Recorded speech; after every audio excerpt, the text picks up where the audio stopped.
Hello, everyone. Welcome to Stories with Mrs. Reed, where we will continue our story of the tale of Despereaux. We left off on chapter 25, A Vicious Circle. Miggery Sow called the man who purchased her uncle, as he said she must. And also, as he said she must, Meg tended Uncle's sheep, and cooked Uncle's food, and scrubbed Uncle's kettle. She did all of this without a word of thanks or praise from the man himself. Another unfortunate fact of life with Uncle was that he very much liked giving Meg what he referred to as a good clout to the ear. In fairness to Uncle, it must be reported that he did always inquire whether or not Meg was interested in receiving the clout.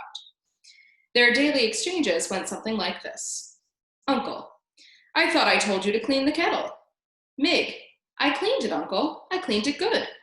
Uncle: Ah, it's filthy. You'll have to be punished, won't you?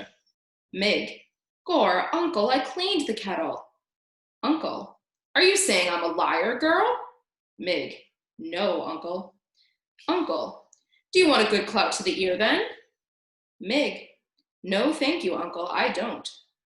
Alas, Uncle seemed to be as entirely unconcerned with what Meg wanted as her mother and father had been. The discussed clout to the ear was always delivered. Delivered, I am afraid, with a great deal of enthusiasm on Uncle's part, and received with absolutely no enthusiasm at all on the part of Meg. These clouts were alarmingly frequent, and Uncle was scrupulously fair in paying attention to both the right and left side of Miggery Sow. So it was that after a time, the young Meg's ears came to resemble not so much ears as pieces of cauliflower stuck to either side of her head.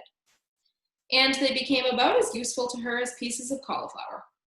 That is to say, they all but ceased their function as ears. Words for Meg lost their sharp edges, and then they lost their edges altogether, and became blurry, blankety things that she had a great deal of trouble making any sense out of at all. The less Meg heard, the less she understood. The less she understood, the more things she did wrong. And the more things she did wrong, the more clouts to the ear she received, and the less she heard. This is what is known as a vicious circle, and Miggery Sow was right in the center of it, which is not, reader, where anybody would want to be. But then, as you know, what Miggery Sow wanted had never been of any much concern to anyone. Chapter 26, Royalty. When Meg turned 7 years old, there was no cake, no celebration, no singing, no present, no acknowledgement of her birthday at all, other than Meg saying, Uncle, today I am 7 years old. And Uncle saying in return, Did I ask you how old you are today? Get out of my face before I give you a good clout to the ear. A few hours after receiving her birthday clout to the ear, Meg was out in the field with Uncle's sheep when she saw something glittering and glowing on the horizon. She thought for a moment that it was the sun, but she turned and saw that the sun was in the west, where it should be, sinking to join the earth.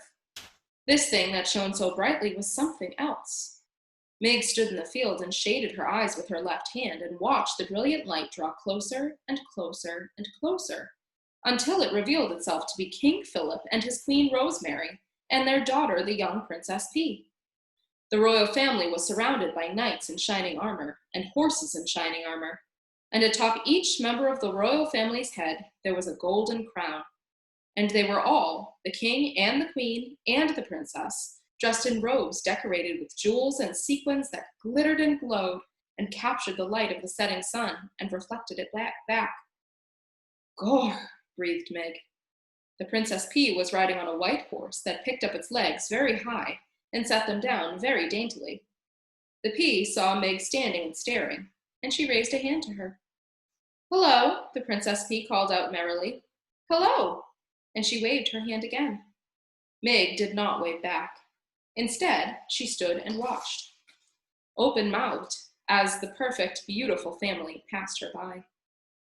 Papa, called the princess to the king, what is wrong with the girl? She will not wave to me. Never mind, said the king. It is of no consequence, my dear. But I am a princess, and I wave to her. She should wave back. Meg, for her part, continued to stare. Looking at the royal family had awakened some deep and slumbering need in her.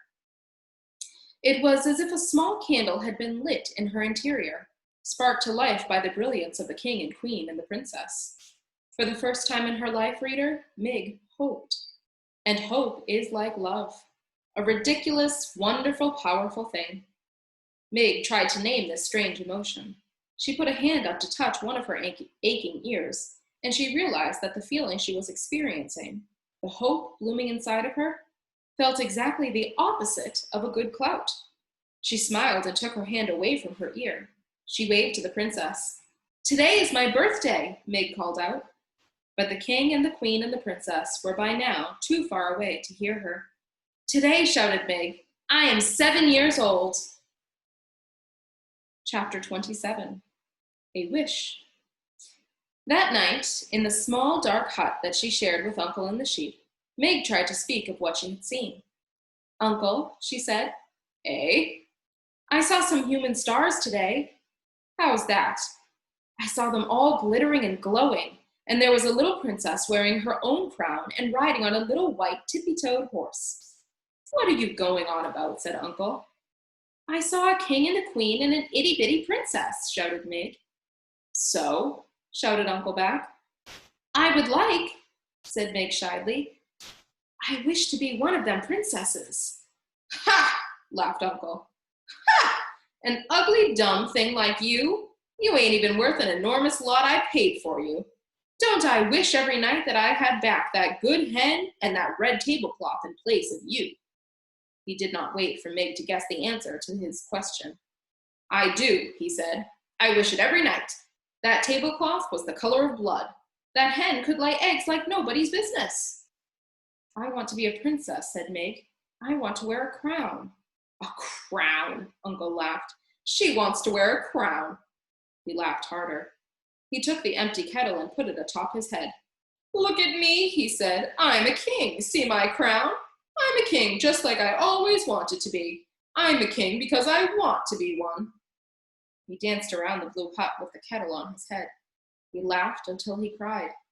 And then he stopped dancing and took the kettle from his head and looked at Meg and said, "Do you want a good clout to the ear for such nonsense?" "No, thank you, Uncle," said Meg. But she got one anyway. "Look here," said Uncle after the clout had been delivered. "We will hear no more talk of princesses. Besides, whoever asked you what you wanted in this world, girl?" The answer to that question, reader, as you well know, was absolutely no one. Chapter 28. To the Castle. Years passed. Meg spent them scrubbing the kettle and tending the sheep and cleaning the hut and collecting innumerable, uncountable, extremely painful clouts to the ear. In the evening, spring or winter, summer or fall, Meg stood in the fields as the sun set, hoping that the royal family would pass before her again. "Gor, I would like to see that little princess another time, wouldn't I? And her little pony, too, with his tippy-toed feet." This hope, this wish that she would see the princess again, was lodged deep in Meg's heart. Lodged firmly right next to it was the hope that she, Miggery Sow, could someday become a princess herself. The first of Meg's wishes was granted in a roundabout way, when King Philip outlawed soup. The king's men were sent out to deliver the grim news and to collect from the people of the kingdom of Dor their kettles, their spoons, and their bowls. Reader, you know exactly how and why this law came to pass, so you would not be as surprised as Uncle was when, one Sunday, a soldier of the king knocked on the door of the hut that Meg and Uncle and the sheep shared, and announced that soup was against the law. "How's that?" said Uncle. "By royal order of King Philip," repeated the soldier. "I am sent here to tell you that soup has been outlawed in the kingdom of Dor. You will, by order of the king, never again consume soup, nor will you think of it or talk about it. And I, as one of the king's loyal servants, am here to take from you your spoons, your kettle, and your bowls." "But that can't be," said Uncle. "Nevertheless, it is." "What'll we eat? And what'll we eat with?" "Cake," suggested the soldier, "with a fork." "And wouldn't that be lovely," said Uncle, "if we could afford to eat cake?" The soldier shrugged. I am only doing my duty. Please hand over your spoons, your bowls, and your kettle. Uncle grabbed hold of his beard. He let go of his beard and grabbed the hair on his head. Unbelievable, he shouted. I suppose next the king will be wanting my sheep and my girl, seeing as those are the only possessions I have left. Do you own a girl? Said the soldier. I do, said Uncle. A worthless one, but still she is mine. Ah, said the soldier. That, I am afraid, is against the law too. No human may own another in the kingdom of Dor. But I paid for her fair and square with a good laying hen and a handful of cigarettes and a blood-red tablecloth. No matter, said the soldier. It is against the law to own another. Now you will hand over to me, if you please, your spoons, your bowls, your kettle, and your girl. Or if you choose not to hand over these things, then you will come with me to be imprisoned in the castle dungeon. Which will it be? And that is how Miggery Sow came to be sitting in a wagon full of soup-related items next to a soldier of the king. Do you have parents? Said the soldier. I will return you to them. Eh? A ma? Shouted the soldier. Dead, said Mig. Your pa? Shouted the soldier. I ain't seen him since he sold me. Right. I'll take you to the castle then. Gore, said Mig, looking around the wagon in confusion. You want me to paddle? To the castle, shouted the soldier. I'll take you to the castle. The castle? Where the itty-bitty princess lives? That's right. Gore, said Mig, I am to be a princess too someday. That's a fine dream, said the soldier. He clucked to the horse and tapped the reins, and they took off. I'm happy to be going, said Meg, putting a hand up and gently touching one of her cauliflower ears. Might just as well be happy, seeing as it doesn't make a difference to anyone but you if you are or not, said the soldier. We will take you to the castle and they will set you up fine. You no longer will be a slave. You will be a paid servant. Eh? Said Meg. You will be a servant, shouted the soldier, not a slave. Gore, said Meg, satisfied. A servant I will be, not a slave. She was 12 years old. Her mother was dead. Her father had sold her. Her uncle, who wasn't her uncle at all, had clouted her until she was almost deaf. And she wanted, more than anything in the world, to be a little princess wearing a golden crown and riding a high-stepping white horse. Reader, do you think that it is a terrible thing to hope when there is really no reason to hope at all?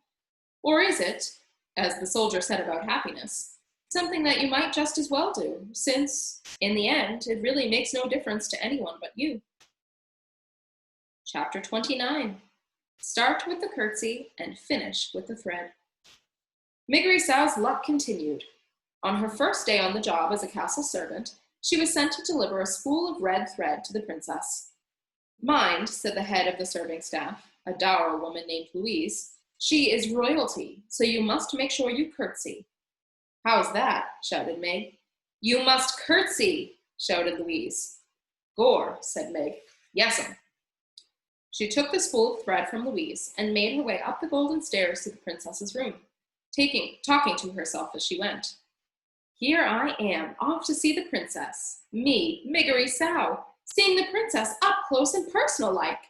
And first off, I must curtsy, because she is royalty. At the door to the princess's room, Mig had a sudden crisis of confidence. She stood a moment, clutching the spool of thread and muttering to herself. Now, how did that go? Give the princess the thread, and then give her a curtsy? No, first the curtsy and then the thread. That's it. Gore, that's right. That's the order. Start with the curtsy and finish with the thread. She knocked at the princess's door. Enter, said the P. Mig, hearing nothing, knocked again. Enter, said the P. And Mig, still hearing nothing, knocked yet again. Maybe, she said to herself, the princess ain't to be home. But then the door was flung wide, and there was the princess herself, staring right at Miggery Sow. Gore, said Mig, her mouth hanging open. Hello, said P. Are you the new serving maid? Have you brought me my thread? Curtsy I must, shouted Mig. She gathered her skirts, dropped the spool of thread, stuck her foot out, and stepped on the spool, rocked back and forth for what seemed like quite a long time, both to the watching princess and to the rocking Meg, and finally fell to the floor with a miggish thud. "Whoopsie," said Miggery Sow. He could not help it. She laughed. "That's all right," she said to Meg, shaking her head. "It's the spirit of the thing that counts." "How's that?" shouted Meg. "It's the spirit of the thing that counts," shouted P. "Thank you, miss," said Meg. She got slowly to her feet. She looked at the princess. She looked down at the floor. "First Kersey, then the thread," Meg muttered. "Pardon?" said the P. "Gore," said Meg, "the thread." She dropped to her hands and knees to locate the spool of thread. When she found it, she stood back up and offered it to P. "I brought you your thread, didn't I?" "Lovely," said the princess, as she took the thread from Meg. "Thank you so much. I cannot seem to hold on to a spool of red thread. Every one I have disappears somehow." "Are you making a thing?" asked Meg, squinting at the cloth in P's hand. "I am making a history of the world. My world," said P, "in tapestry. See? Here is my father, the king, and he is playing the guitar because that is something he loves to do, and does quite well. And here is my mother, the queen, and she is eating soup because she loved soup." "Soup? God, that's against the law." "Yes," said the princess. "My father outlawed it because my mother died while she was eating it." "Your ma's dead?" "Yes," said P. "She died just last month. She bit her bottom lip to stop it from trembling." "Ain't that the thing," said Meg. "My ma's dead too." "How old were you when she died?" "Bold, was I?" said Meg, taking a step back, away from the princess. "I'm sorry, then." No, how old? How old were you?" shouted P. "Not but 6, said Meg. "I'm sorry," said the princess. She gave Meg a quick, deep look of sympathy. "How old are you now?" 12 years. "So am I," said the princess. "We're the same age." "What is your name?" she shouted. Miggery Sow, but most just calls me Mig. And I saw you once before, princess. You passed me by on a little white horse. On my birthday it was, and I was in the field with Uncle Sheep, and it was sunset time." "Did I wave to you?" asked the princess. "Eh? Did I wave?" shouted P. "Yes," nodded Mig. "But you didn't wave back," said the princess. "I did," said Mig, "only you didn't see. Someday I will sit on a little white horse and wear a crown and wave." "Someday," said Mig, and she put up a hand to touch her left ear. "I will be a princess too." "Really?" said the P, and she gave Mig another quick, deep look, but said nothing else. When Mig finally made her way back down the golden stairs, Louise was waiting for her. "How long," she roared, "did it take you to deliver a spool of thread to the princess?" "Too long?" guessed Mig. "That's right," said Louise, and she gave Mig a good clout to the ear. "You are not destined to be one of our star servants. That is already abundantly clear." "No, ma'am," said Mig. "That's all right, though, because I aim to be a princess." "You? A princess? Don't make me laugh." This, reader, was a little joke on Louise's part, as she was not a person who laughed. Ever. Not even at a notion as ridiculous as Miggery Sow becoming a princess. Chapter 30. To the Dungeon. At the castle, for the first time in her young life, Mig had enough to eat. And eat she did. She quickly became plump, and then plumper still. She grew rounder and bigger, only her head stayed small. Reader, as the teller of this tale, it is my duty from time to time to utter some hard and rather disagreeable truths.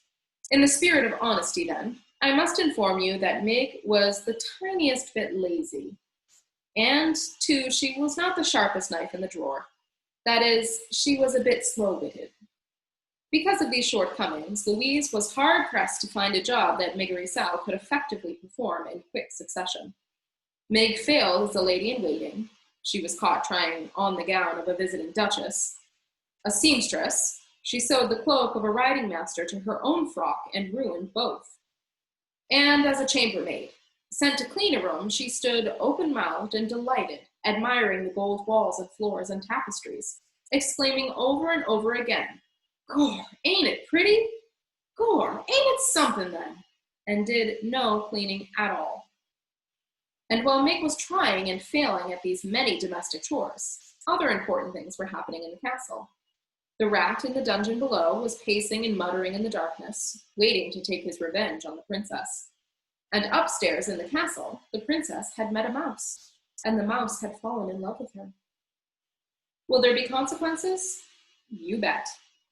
Just as Meg's inability to perform any job well had its consequences, for finally, as a last resort, Louise sent Meg to the kitchen, where Cook had a reputation for dealing effectively with difficult help.